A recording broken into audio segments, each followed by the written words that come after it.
Vamos então recapitular a lição da Escola Sabatina de terça-feira. Hoje nós temos como título uma unidade prática. E eu apreciei bastante o estudo da lição de hoje, porque de certa forma vai nos dar algumas indicações práticas para nós podermos então nos gerirmos como cristãos. Que tipo de cristão é que eu sou? Depois de lermos e estudarmos esta lição, eu acredito que vamos ter a oportunidade de refletir um bocadinho. Queridos irmãos, gostava de começar hoje por ler-vos um texto do Espírito de Profecia.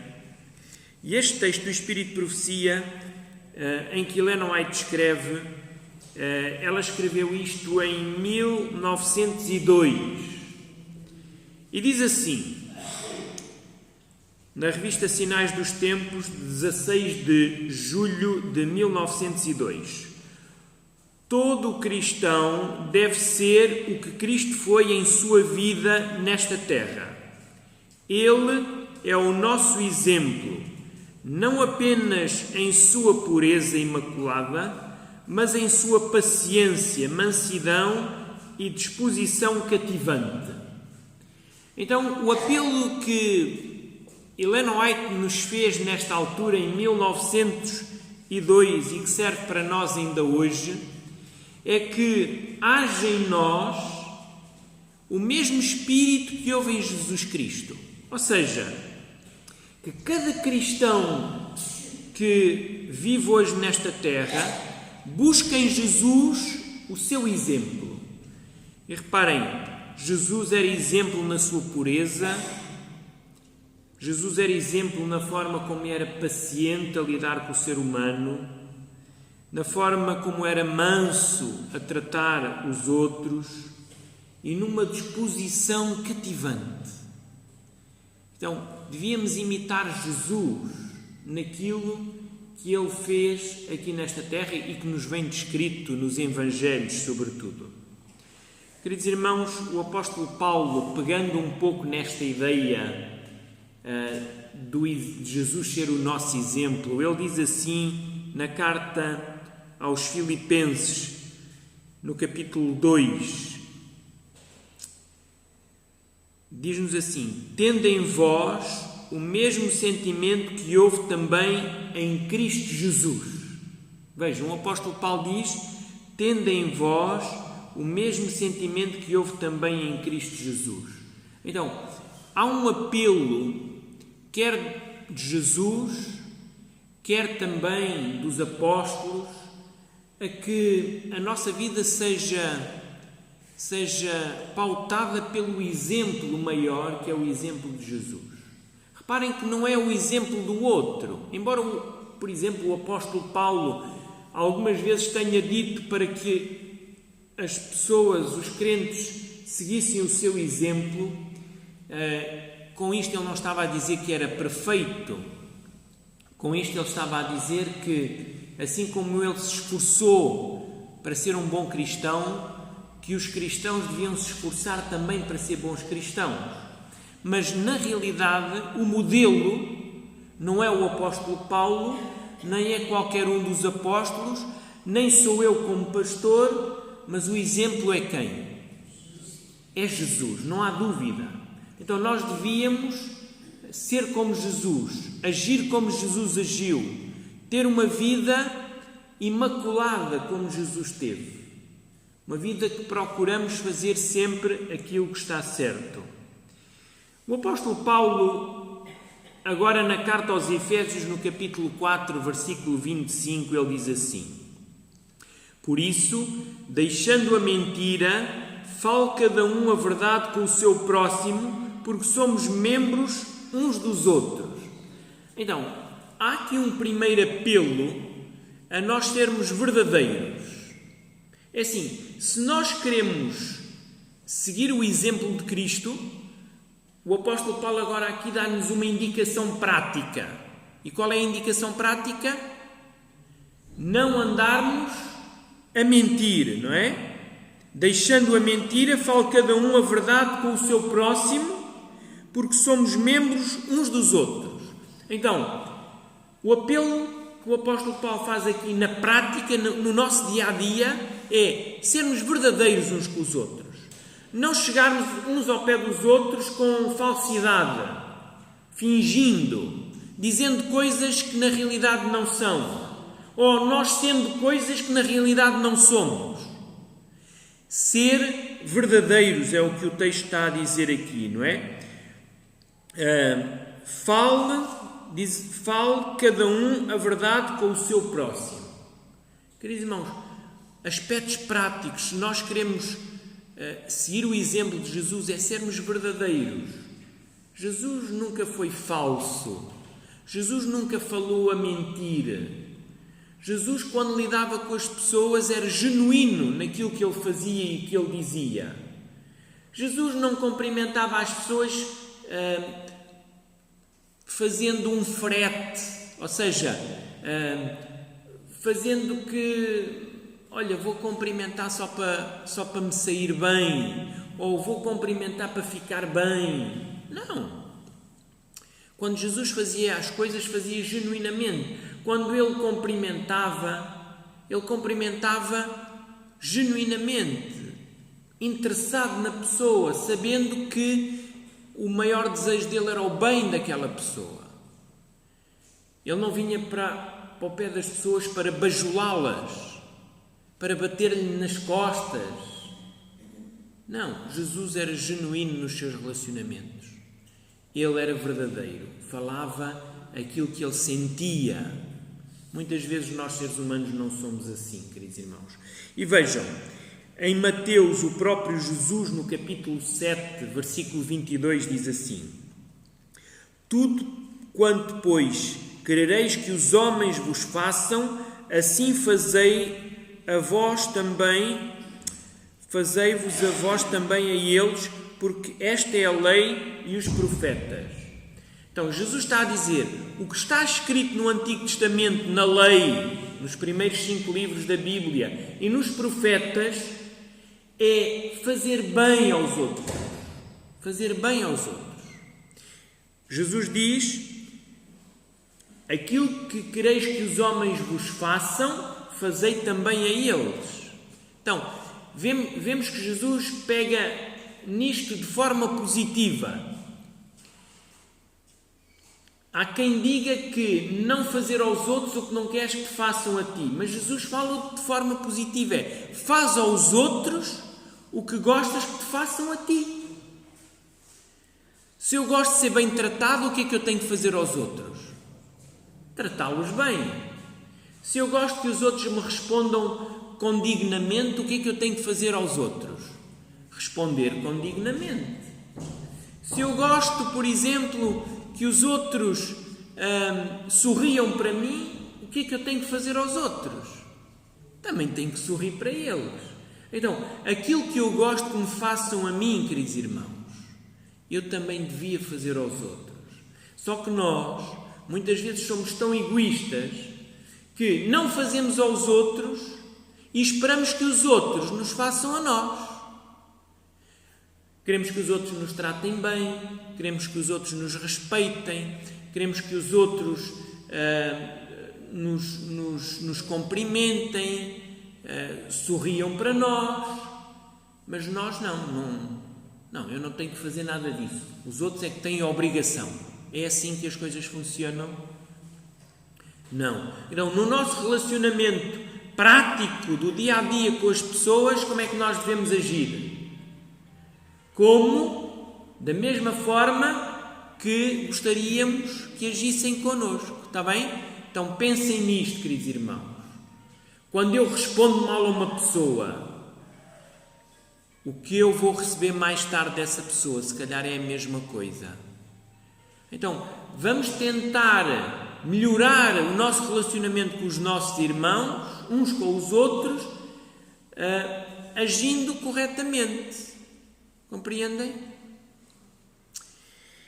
Sabem, hoje existe na nossa sociedade uma expressão que está a ser muito usada, que é, as pessoas dirigem-se, por exemplo, eu vou-vos dar alguns exemplos.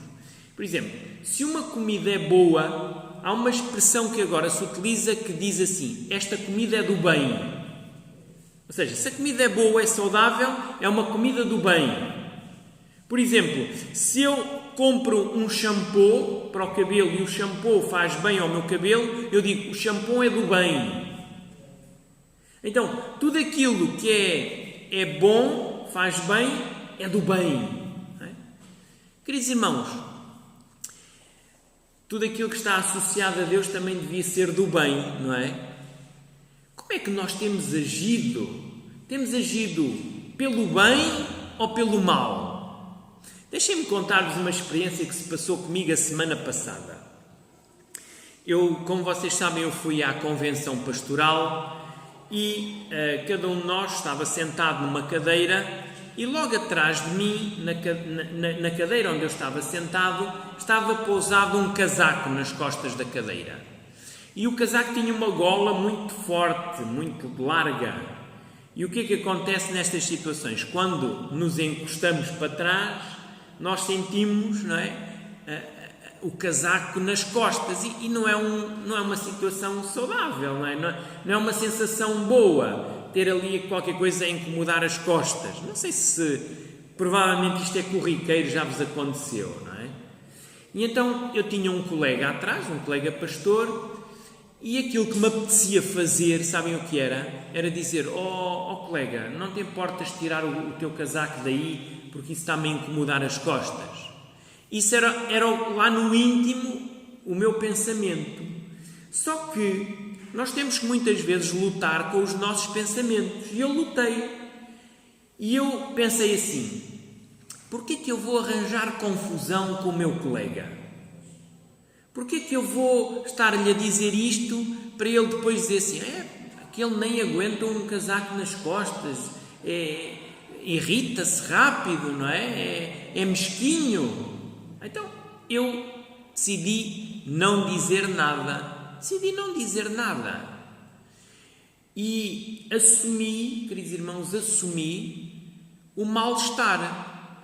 Disse, olha, é preferível eu viver este mal-estar durante este dia, com o casaco nas costas, do que estar a criar uma divergência com o meu colega. Para ele também não ficar com uma imagem que eu sou uma pessoa que eu acho que não sou, não é? Eu não sou mesquinho, nem mal educado, nem comichoso, não é? Então eu tentei não criar ali nenhuma confusão com o colega. Assumi que iria suportar aquele casaco atrás de mim. Queridos irmãos, eu ao contar-vos isto não é para mostrar que eu sou alguma coisa mais do que ninguém. É para dizer que às vezes nós temos que lutar com os nossos sentimentos, os nossos pensamentos. O meu pensamento era outro, mas eu sou um cristão, não é? Eu quero ser uma pessoa do bem. E uma pessoa do bem tem que trazer o bem aos outros, mesmo que isso lhe custe algum mal-estar pessoal. Às vezes somos prejudicados a nós próprios para que não haja um mau testemunho. E foi isso que eu quis transmitir com o deixar o casaco atrás das minhas costas. Eu queria transmitir que é preferível estar bem com os outros, não criar confusão, do que estar ali, o casaco é teu, tira lá o casaco, está-me a incomodar, não consigo me encostar bem nas costas da cadeira. Estão a ver a ideia? Queridos irmãos, quantas vezes temos a oportunidade de escolher, de decidir, de dizer, não, eu posso e sinto que devo fazer uma coisa, mas para bem não vou fazer. Queridos irmãos, é preferível às vezes nós suportarmos o opróbrio, não é? O que é que Cristo fez por nós? Não foi isso? Cristo não se deixou bater, não se deixou cuspir, Cristo não deixou que o maltratassem para um bem maior, não é? Então, às vezes nós cristãos temos também para o bem geral. Se calhar ficar calado em determinadas alturas. Se calhar não agir, não pagar com a mesma moeda, não é? Muito, muito importante isto, queridos irmãos. Somos pessoas do bem ou não somos? Se somos pessoas do bem, promovamos o bem. Se somos pessoas do bem, tentemos, em todas as circunstâncias da nossa vida, mostrar que somos pessoas do bem. Porque se dizemos que somos do bem e logo que haja uma situação, nós em vez de sermos do bem, trazemos o mal, então não somos nada do bem, não é? Queridos irmãos, é isso. Jesus era uma pessoa do bem. E o que ele trazia era bem, não era mal. Compreendem? Vamos dar aqui mais alguns aspectos práticos. O apóstolo Paulo, ele diz assim em Gálatas 6:2: levai as cargas uns dos outros e assim cumprireis a lei de Cristo. Num outro texto, o apóstolo Paulo diz também assim: suportai-vos uns aos outros. Quando nós ouvimos a palavra suportar-nos uns aos outros, pensamos assim: bem, olha, aquela pessoa, eu não gosto muito dela, mas tenho que a suportar. É isto que o texto está a dizer? Não é isto. Suportar não é, olha, agora tenho que aguentar com a pessoa. Não. Suportar é uma palavra que tem a ver com sustê-la, ajudá-la, não é? Quando diz aqui, quando o apóstolo Paulo diz, levai as cargas uns dos outros, é assim, eu não sei, mas eu acredito que nem todos temos as mesmas cargas. Há pessoas que levam um fardo muito mais pesado do que outras. É verdade, não é? Há pessoas que têm fardos muito difíceis nesta terra. Não podemos comparar fardos uns com os outros. Não podemos dizer assim, eu tenho um fardo maior do que o teu.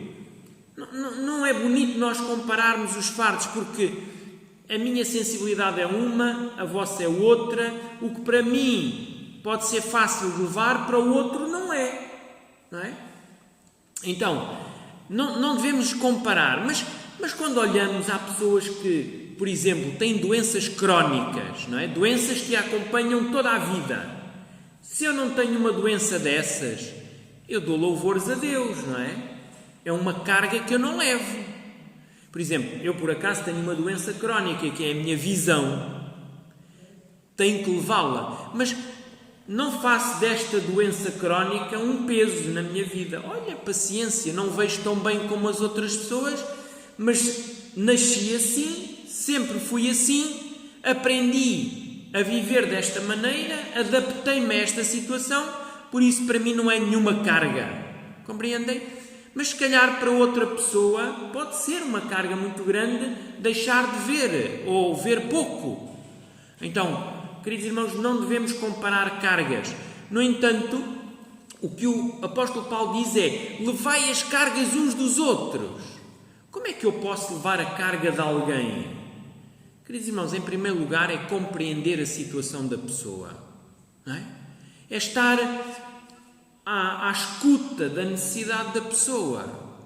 A pessoa vem e conta-nos um problema grave que se passa na vida dela. Como é que eu posso levar essa carga? É ajudá-la, é diariamente estar com a pessoa, dizer que está a orar por ela, dizer à pessoa que pode contar com ela para ajudá-la a superar aquela dificuldade. Isso é suportar os outros, não é? Suportar é isto, é estar junto e aliviar o peso da pessoa. Não é suportar no sentido, olha, agora tenho que levar com este. Estão a ver a ideia? Então, queridos irmãos, levar as cargas uns dos outros, aliviar. Jesus, o próprio Jesus disse, não é, que o meu fardo é leve. Não é? Jesus Cristo disse para nós depositarmos os nossos fardos sobre Ele. Claro que Ele é a pessoa por excelência que nós devemos depositar os nossos fardos. Mas Deus conta com cada um de nós para aliviar o fardo um do outro, uns dos outros. Podemos aliviar o fardo. Em vez de carregarmos a pessoa com mais fardos, não é? Há seres humanos que a tendência deles é carregar no outro ainda mais peso. O outro fez isto, ainda vai levar com mais isto. Não. Aquilo que o Senhor nos chama é aliviar a carga uns dos outros. Por isso o conselho do apóstolo Paulo. Queridos irmãos, há necessidade também, como crentes, de viver uma vida em simplicidade. Uma vida em que nós estejamos mais preocupados com os aspectos interiores do nosso ser do que propriamente com os adornos e o exterior, aquilo que mostramos aos outros. Vejam aqui o que nós lemos em Mateus 16, e é Jesus que fala. Em Mateus 16, 24 e 25 diz assim: Então disse Jesus aos seus discípulos: Se alguém quer vir após mim, a si mesmo se negue, toma a sua cruz e siga-me. Porquanto, quem quiser salvar a sua vida, perdê-la-á, e quem perder a vida por minha causa, achá-la-á. Digo-vos, só este texto dava para um sermão. É extraordinário este texto. Dá muitas pistas de reflexão. Jesus, em primeiro lugar, diz que se nós queremos segui-lo, devemos cada um de nós o quê? Levar a sua cruz. O que é isto de levar a sua cruz? Queridos irmãos, levar a nossa cruz é, de certa forma, crucificar o nosso eu. Levar a nossa cruz é seguir Jesus e não seguir a nossa vontade, a vontade do meu eu. Isso é crucificar o nosso eu, é levar a nossa cruz. Podíamos aqui falar mais sobre isto, mas a parte que se segue é muito interessante, em que diz: Porquanto, quem quiser salvar a sua vida, perdê-la-á, e quem perder a vida por minha causa, achá-la-á. O que é que isto quer dizer? Queridos irmãos, pensem nisto. Há pessoas que vivem neste mundo à procura de viver, à procura também de sobreviver. Acontece em muitos casos que há muitas pessoas que andam à procura de sobreviver. Mas no sentido em quê? No sentido de sobreviver para esta vida, não é? De ter uma casa, de ter um carro, de ter um bom trabalho, de ser famoso, de ter poder, não é? Muitas pessoas vivem esta vida à procura de achar a sua vida, de pô-la no maior patamar, no patamar mais alto que existe. E estas pessoas, porque andam à procura daquilo que se vê, que andam à procura de serem enaltecidas pelos homens, que andam à procura de sucesso, essas pessoas fazem tudo por isso e esquecem-se daquilo que realmente dá o sucesso eterno, que é uma comunhão com Jesus. Então, deixam um relacionamento com Jesus para ganhar esta vida. E Jesus diz: quem quer ganhar esta vida, perdê-la. Porquê? Porque o seu objetivo é ganhar esta vida. Não é ganhar a vida vindoura. É ganhar isto. É ganhar o aqui e o agora. E Jesus vai completar dizendo: e quem perder a vida por minha causa, achá-la. O que é isto de perder a vida por causa de Jesus? Já pensaram nisso? Será que isto está a falar dos mártires que perderam a sua vida por Jesus? Também, mas não só. Aqueles mártires, aquelas pessoas, homens e mulheres, crianças, que deram a sua vida não negando Jesus Cristo como seu Salvador, com certeza que perderam a vida para ganhar a vida futura. Mas é mais do que isto, queridos irmãos. Perder a nossa vida é nós olharmos para este mundo e dizermos: eu não vou estar a lutar por um bem que parece. Eu não vou estar a lutar por uma vida que se resume a 80, 90, 100 anos. Não é por esta vida que eu vou lutar. Então, eu vou provavelmente não vou lutar para ser uma pessoa famosa, para ter um emprego que me dê uma estabilidade enorme financeira, mas que eu perca, por exemplo, o meu relacionamento com os meus filhos, que eu perca o meu relacionamento com a minha esposa, que eu perca o meu relacionamento com a igreja. Estão a ver? Há trabalhos que nos absorvem tanto que nós só nos preocupamos com o trabalho. Então, há valores nesta vida, que são valores do céu, que são mais importantes do que os valores que este mundo nos apresenta. Por isso, quando Deus diz, quem perder a sua vida, achá-la. Quem perder a sua vida para este mundo, vai achar a vida para o mundo vindouro. Compreendem? Os valores que o mundo nos apresenta hoje não são os valores que Jesus nos apresenta. Quem procura os valores do mundo não vai achar a sua vida.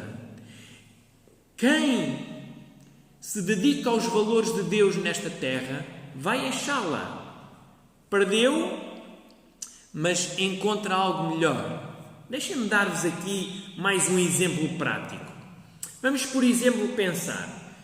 Eu conheci o Evangelho, a Bíblia, tive estudos bíblicos e percebi nestes estudos bíblicos que eu devia deixar de beber. Não é? Devia deixar de beber. Então, deixei de beber, deixei de frequentar lugares onde bebia. Não é? Cafés, bares, discotecas. Então, eu estou a perder para esta vida, porque estou a deixar estas coisas, mas estou a ganhar para a outra vida. Talvez aqueles lugares que não me interessava ir, que era como uma igreja.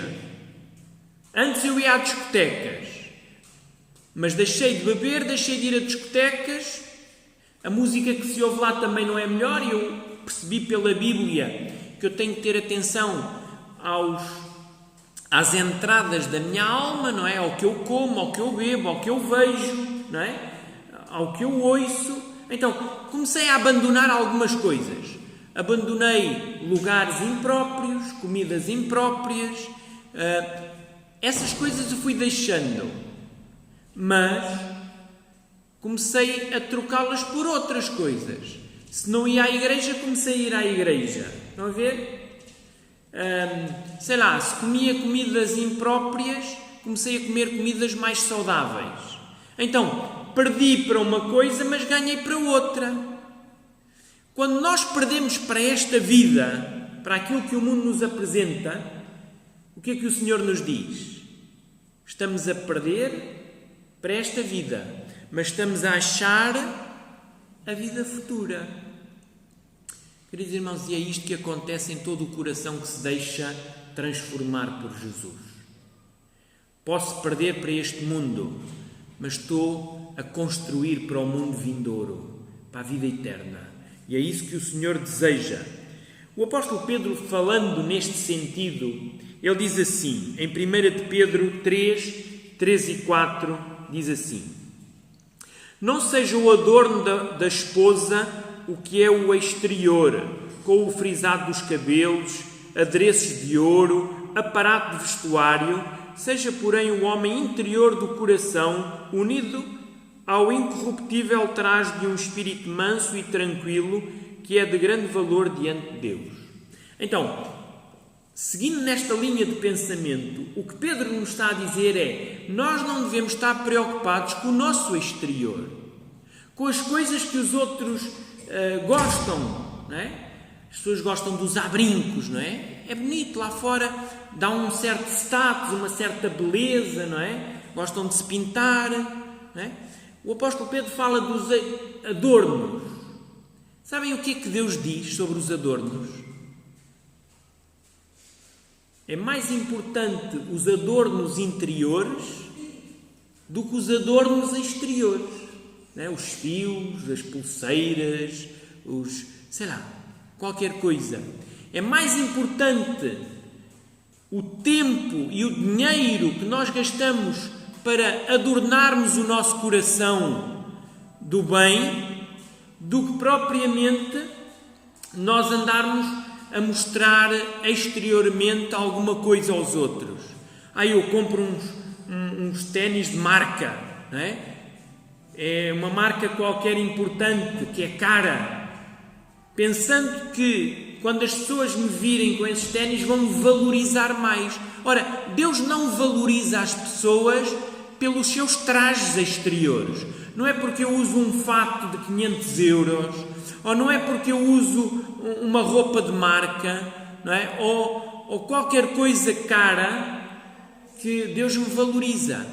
Deus valoriza-me quando eu trato do meu interior. O que é que eu tenho dado ao meu coração?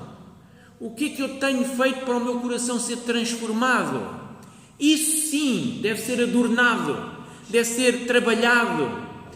Devemos investir o nosso tempo em transformar o nosso coração, queridos irmãos, em sermos pessoas melhores cá dentro, em podermos nos capacitar para darmos mais para a causa de Deus.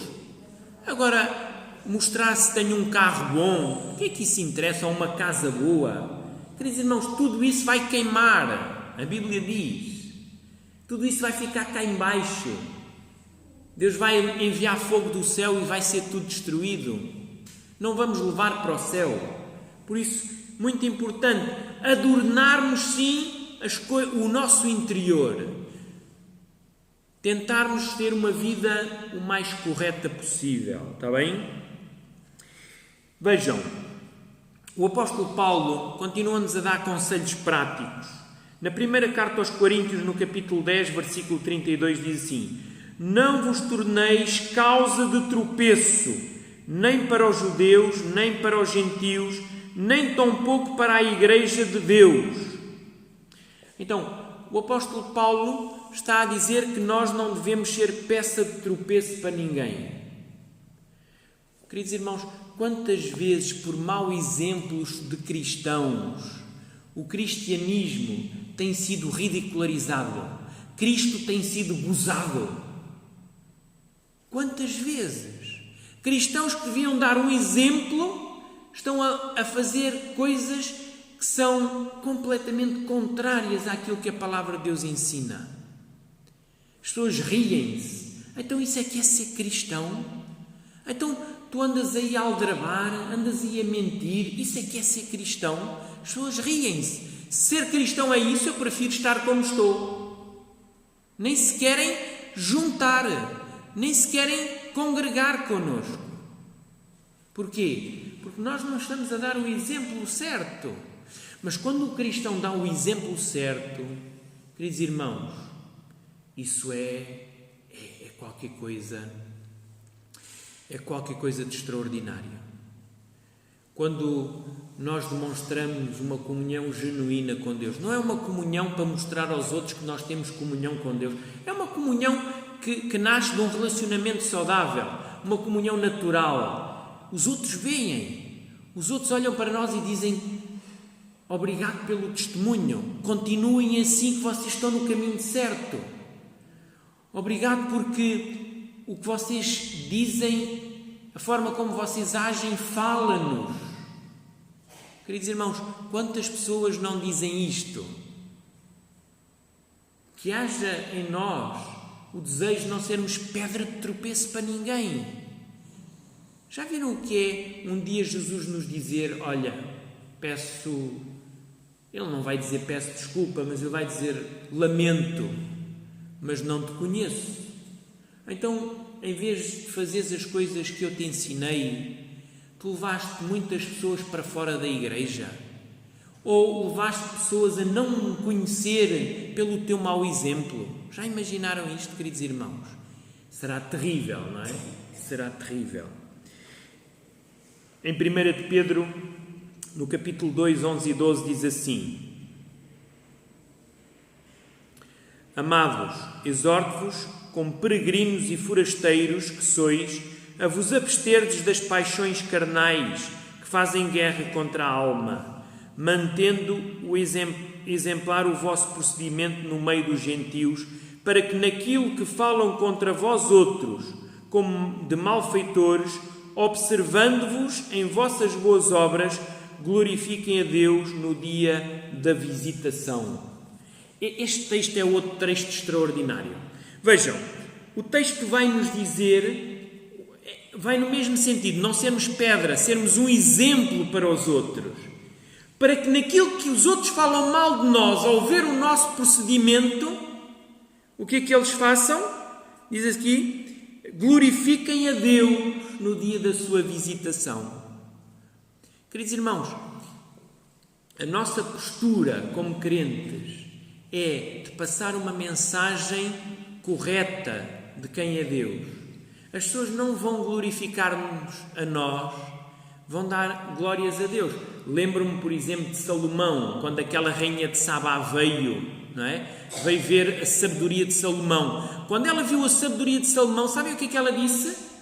Louvado seja o teu Deus. Quando as pessoas veem bons exemplos em nós, sabem a quem é que elas glorificam? Ao Deus do céu. E é isso que deve acontecer, queridos irmãos. No dia da sua visitação, o que é que isto quer dizer? Queridos irmãos, há momentos que os outros não vão reconhecer em nós nada das nossas atitudes ou das nossas boas atitudes.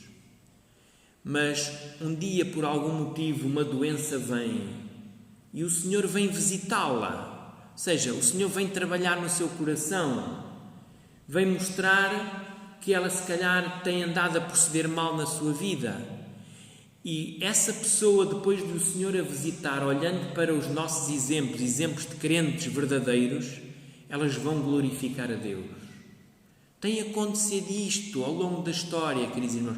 Quantas vezes eu tenho exemplos de irmãs que chegam ao pé de mim e dizem: pastor, olha, eu orei 20, 30, 40 anos pelo meu marido, nunca quis saber de Deus nem da igreja, mas ele acabou por aceitar Jesus. Apareceu-lhe uma doença, teve um infarto e a partir daí tudo mudou. E é verdade, queridos irmãos. Nós, seres humanos, somos muito fortes quando temos saúde, quando o nosso braço ainda ganha o salário. Mas quando perdemos tudo isso, o que é que nos resta? Cai-nos tudo. Não temos onde nos suster. E quem não tem onde se suster é como uma casa construída na areia. Não tem onde suster, desaba. Queridos irmãos, por isso muitas pessoas, depois da sua casa desabar, ainda se agarram à rocha que é Jesus. E eu acredito que o nosso exemplo trará muita gente a Jesus. O nosso bom exemplo, queridos irmãos. O nosso bom exemplo. Esta era a escola sabatina de hoje, uma escola sabatina riquíssima, que ela tenha servido, queridos irmãos, para pensarmos na nossa vida, como é que nós temos agido. Somos cristãos de bem, do bem, ou somos cristãos que dizem que são do bem e andam a fazer o mal? Fica uma resposta para ser dada por cada um de nós individualmente no nosso coração. Deus seja louvado. Amém.